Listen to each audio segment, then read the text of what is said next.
With the end of group stages and playoffs starting very soon, me and the Roundtable have given grades to each team based off their performance. So to start off, obviously Cloud9 and Version 1 get an A+.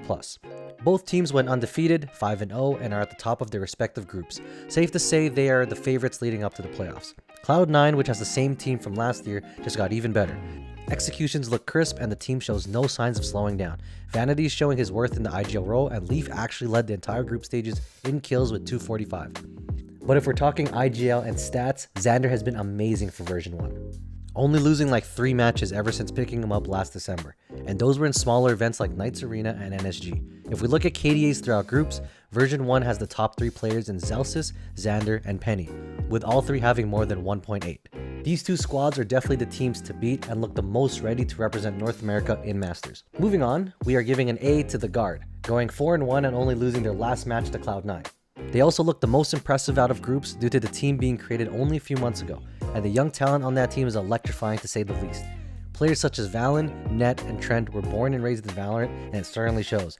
Lightning quick reactions and utility usage like no other. With just a few months on the professional stage, they are quickly rising to be one of the best teams in North America and could really make a deep run in the playoffs. Next up, we have formerly known as Team Envy, but now known as Optic Gaming. We are giving them a grade of B+. Same roster since the merger between the organizations, but that did not distract the players from having a great group stage, especially from Ye, who has not skipped a beat at all since last year, leading the team in kills with 232 and rounding out the top 3 in all of groups. The reason they get a slightly higher grade than Sentinels is because of their performance against them in Week 3, where they looked incredible.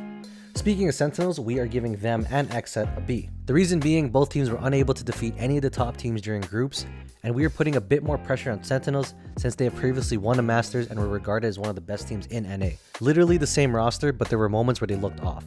With the rest of the team just getting better with each event, we are expecting a bit more from the former representatives of North America. And not to brush over XSET, they have improved and looked real good since the acquisition of Cryocell.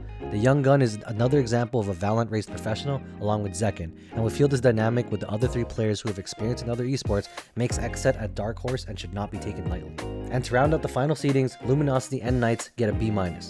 Both rosters have made changes over the past few months and are still trying to find their footing, but playoffs might prove to be a great opportunity to see what works and what does not for both teams. To quickly give grades to the rest of the teams, NRG get a C and Rise get a C-, solely because NRG convincingly defeated them in the final week, especially when it was a must-win for Rise. 100 Thieves, we are giving them a capital D for disappointing.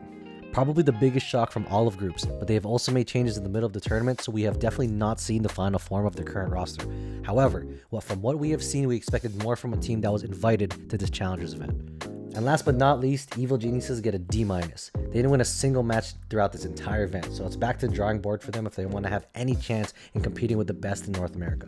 This is essentially a report card for each team after group stages. What do you think? Do you agree? Do you disagree? We'd love to hear your thoughts in the comments below.